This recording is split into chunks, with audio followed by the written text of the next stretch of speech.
Yeah, hi and welcome to GTO Charts. Today I'm just going to be bringing you a replay of a table, one table I played on GG Poker last night, and I thought I'd just play one table, try and concentrate, try and make no mistakes and play GTO Poker.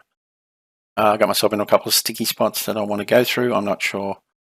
Well, I think I do have an idea that probably made a couple of mistakes in one hand in particular, and there's another hand that should be very interesting. So this is an hour of play, but I just want to quickly go through it and just pick out the good spots, I guess.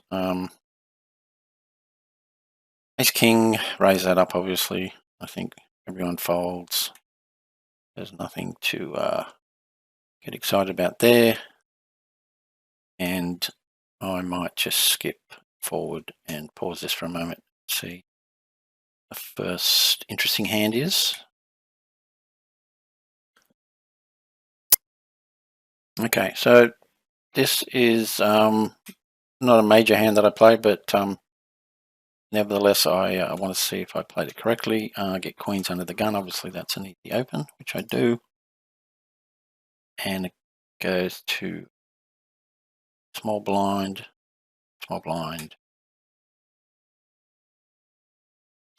3 bets, and I ummed and ahed, and I think it's either a 4-bet or a flat, and I went for the flat, and then played it on from that point. So let's just first of all see if that flat was okay. Okay, so this is under the gun after I've opened. One thing to note here first up is there's a lot of new options available in GTO Wizard.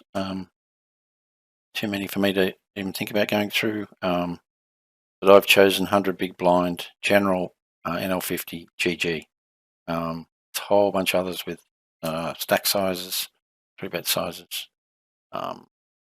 Yeah, up here, 20, 40, small stacks, all sorts of weird, wonderful things that our good friends at GTO Wizard have been working on. But as I said, we just chose the NL50 GG for the sake of simplicity. And it seems like Queen Queen is a fine flat. Look over on the right. Well, even here, it's, I mean, it's raised small about, not sorry, yeah, very small amount of the time. So a flat is the preferred play. So I did the right thing there.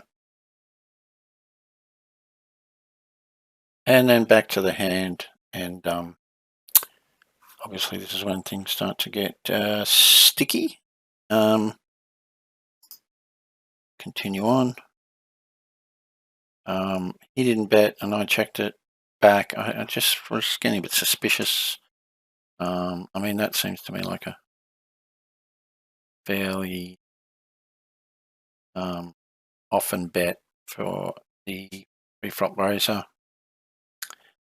So I was sort of confused and didn't know what to do at this point. So kept checking back. King came and ace came.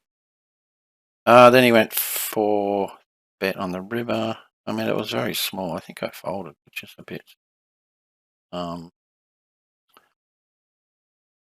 possibly a bit weak. Thought about it, and I fold it. Okay, so there's a flop. King Jack 3 goes check, check, turns an ace. Well, first of all, I guess we need to see if that was really a check. For me, I suppose. Yeah, queen's checking there a lot. Bet small. Note, yeah, the green is check and the orange is bet small. So that's fine. Turn is an ace. Small blind checks again. And under the gun. Okay, a lot of checking. mixed in with a bet large, a bet medium, bet small, and an overbet. Mainly with the Queen of Diamonds is the overbet. If you look over here, oh, let me click here. Sorry, I'm clicking on the thing. Queens over here. Yeah. So Queen with the Diamond seems to be betting large, betting medium, and the rest is checking back. So I checked back, and yes, it seems like we did have the Queen of Diamonds. So GTO Wizard is suggesting that we could have bet there, but I did check. And then there became a king. And small blind bet.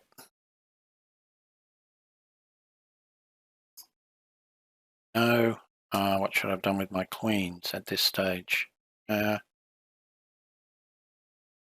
Queens, queens, queens.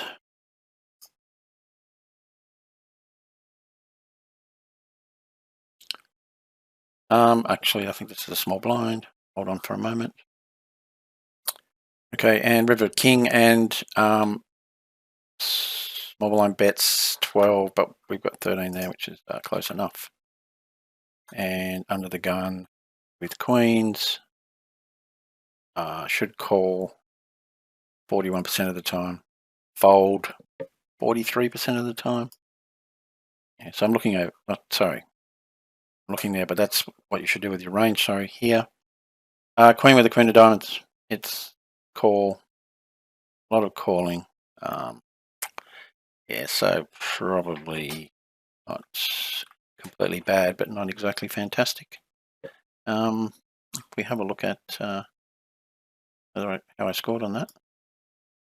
Yeah, GTO Wizard saying that it is an EV loss of minus 1.56, which is ideal. So I did not play that very well. So let's move on to another hand. Okay, here's where I pick up pocket eights in the small blind. It's folded to me, and obviously I'm going to raise.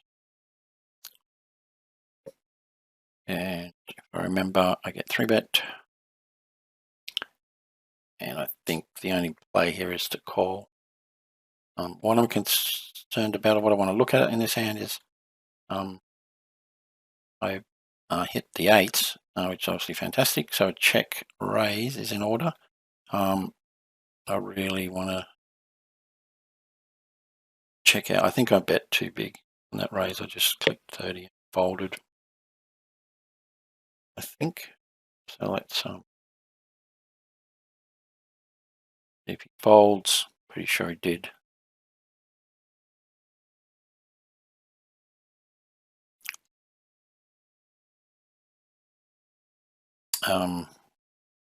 Yep. Come on.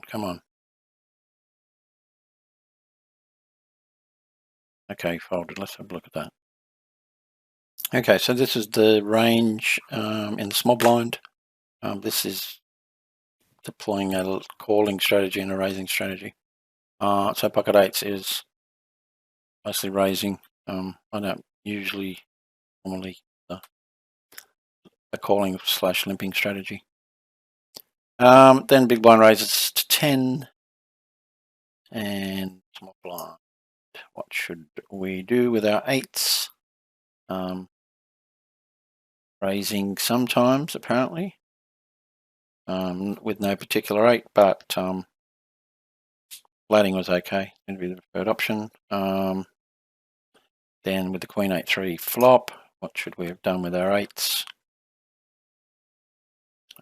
Checking 99% of the time. Seems reasonable. Blind bets 10. What should we do? I bet approximately 10. So let's click on the 8s. And with our particular hand, you obviously cannot have these. We had the 8 of diamonds, 8 of clubs, Diamonds 8 of clubs. We should raise and we'll just call 54% raise. So raise, excuse me, 33. Doesn't make any sense. Oh, sorry, I'm looking. Shouldn't be looking up here. I should be looking down there. Yeah, so it's pretty much we do that and click on that. So pretty much, so that's the 8 of clubs, 8 of diamonds, and raising large. So raising 120% or 83%. Or 55% is about what I did, 32. It's never, so I should have raised small. So yeah, that was a mistake. Just didn't feel right at the time. And yeah, I didn't really think it through. So that was not optimal. So the size we should have raised to is back. Let's have a look. So you're down here, 23.2. If we're going to raise 33% of the time. Sorry, that's 33% raise.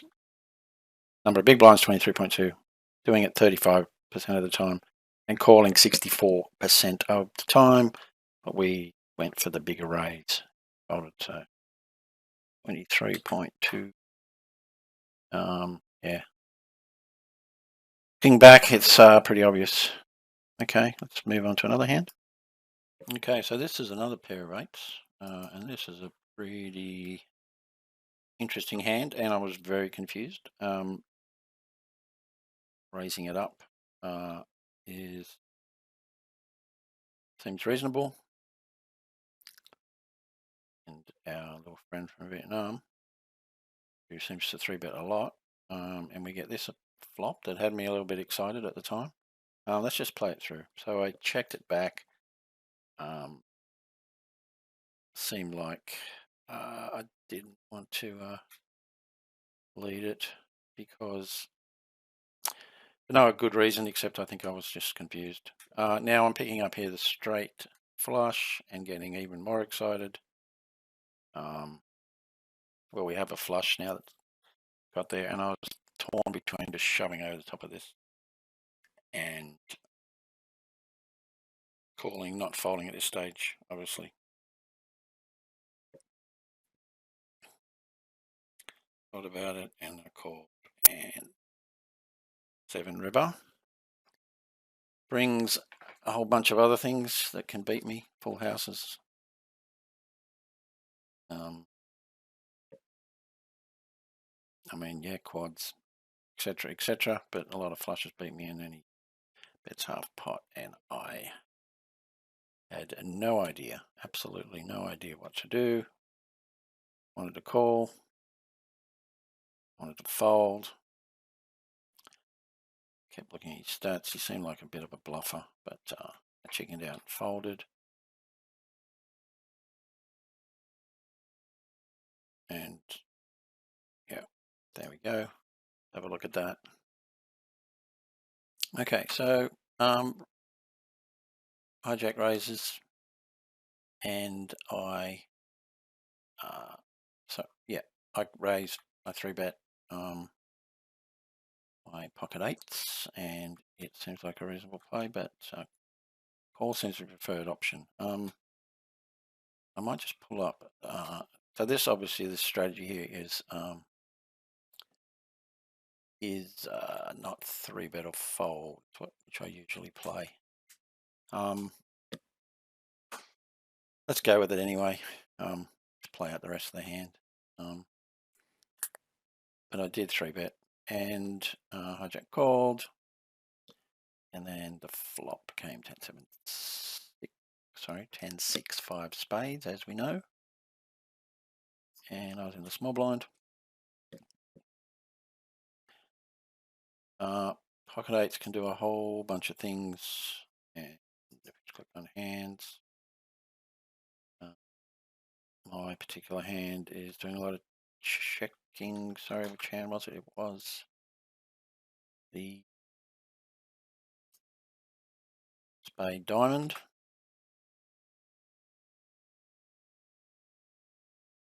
Which is here. Checking 81%. Good. And they're betting called, and we should be calling diamond.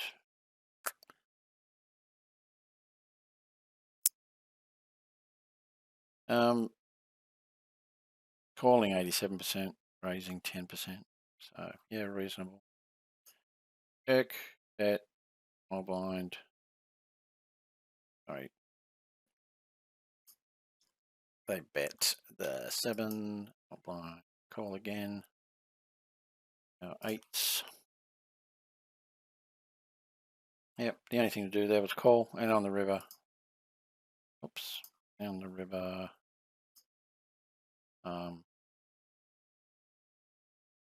You check. They bet. Go check.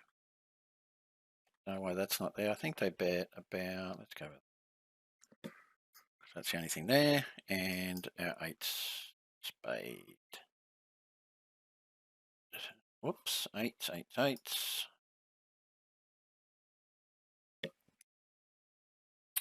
8s. That's a 50-50. Call and fold. Okay. I think this is probably pretty confusing to everyone. I sort of jumped all over the place. So I'll try and make a better fist of it in the next hand. Okay. There's a hand that I lost all my money in. This is not it. This is one I just want to have a look at. Before I look at the hand where I lost all my money. And I pick up jacks in middle position, and I get a rebet by the button. Not folding, obviously.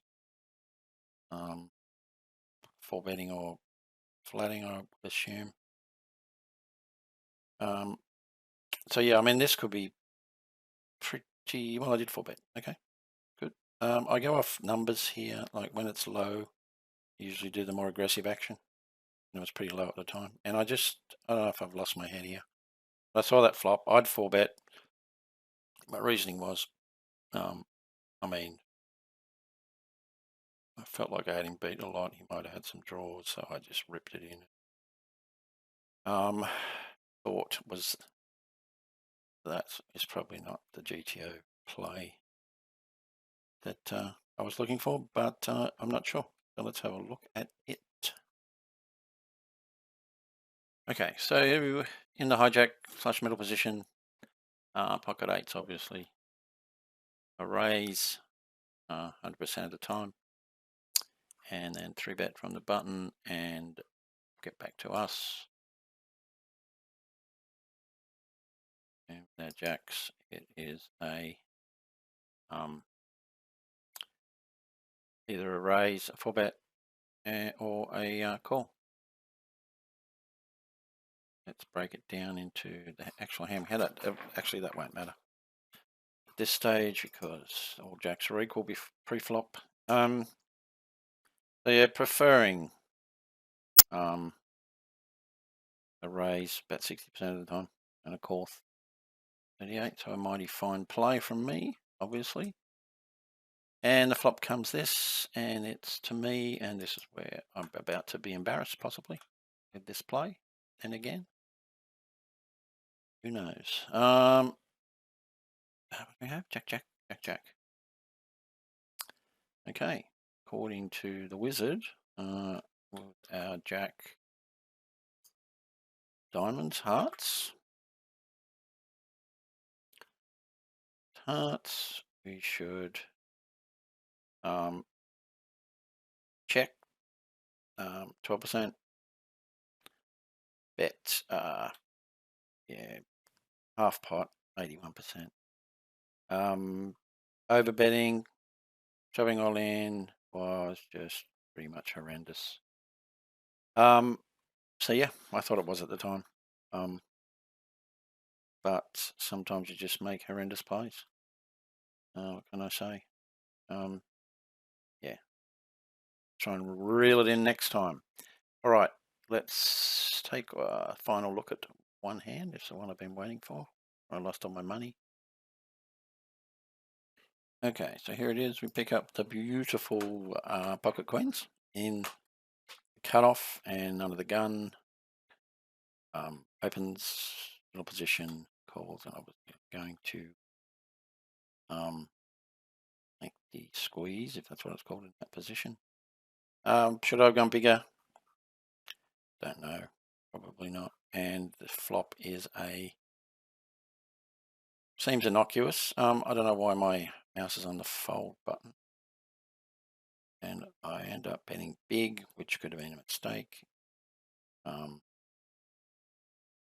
And our friend here just pretty much clicks it back. And what I'm thinking at this stage is, I mean, I can't fold, or can I? I'm thinking he's got a flush draw, or pocket nines. I didn't think he had pocket threes or pocket fours, because he shouldn't have called my squeeze. But and there it was, the pocket nines.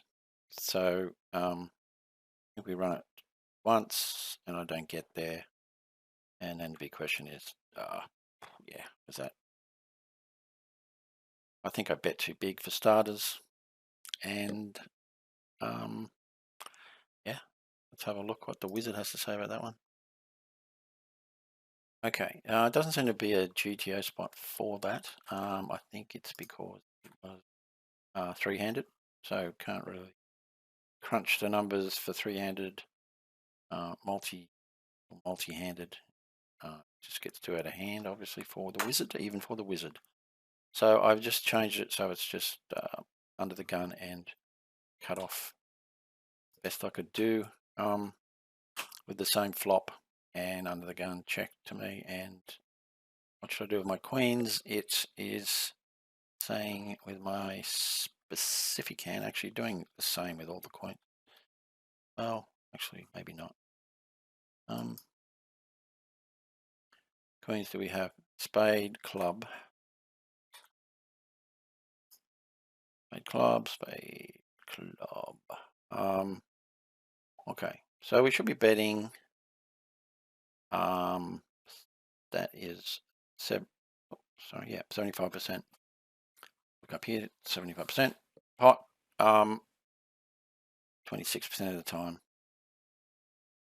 Checking half the time and betting 50%. So that betting 50%. Oh, sorry, 75%. I think these numbers are, well, they're close enough. And then under the gun, he just sort of clicked it back to about that. And what should I do with my queens?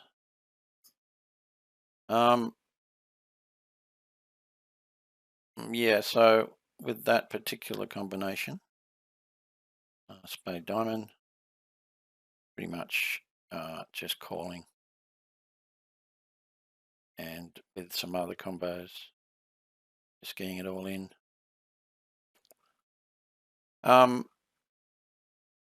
Yeah, I'm not sure what to tell you about that. Should have checked it back. I wasn't even thinking suits at the time. But anyway, so that's that hand. I lost the stack. In retrospect, I mean, I think the three-quarter pot, I just felt like I just couldn't get away from it. Thing to do is take a note. This guy clicks it back. He's got it. He's got it big time. All right, I think that's it. There weren't any other crazy hands. I might wrap it up there. Hope you enjoyed it.